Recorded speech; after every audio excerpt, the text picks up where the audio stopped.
Bem-vindo na nossa les de papiamento. O tema de período aqui é a habilidade de idioma.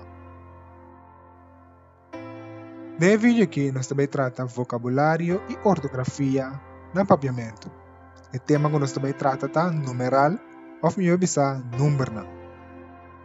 Nos meta para que o vídeo aqui está para a bocinha mencionar o número corretamente no papiamento e também escrever isso aqui corretamente no papiamento. Ok, vamos começar com o número 1 até o 10. Escuta bom como está pronunciando e também mira bom como está escrevendo.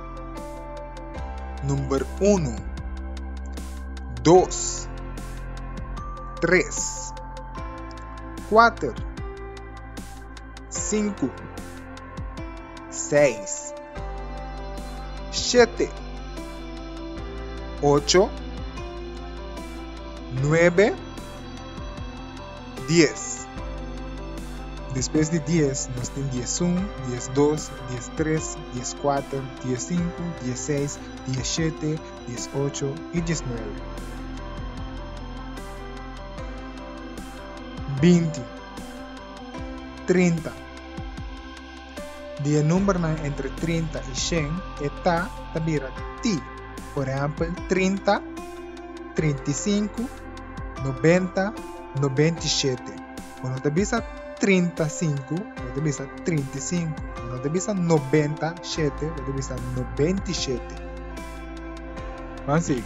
40, 50, 60, 70, 80, 90, 100. Voor die nummer naar 101 tegen 999, 100 também tem T atrás. Por exemplo, 125. Tá escrito tur numeral for de 1 tegen 999 pegar na outro. Por exemplo, 11. 616. Também nós temos 1000, milhão e bilhão.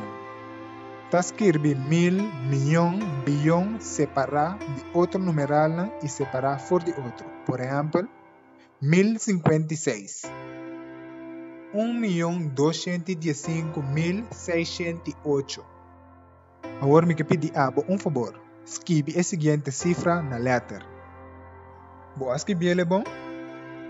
A cifra escrever na letra está o seguinte.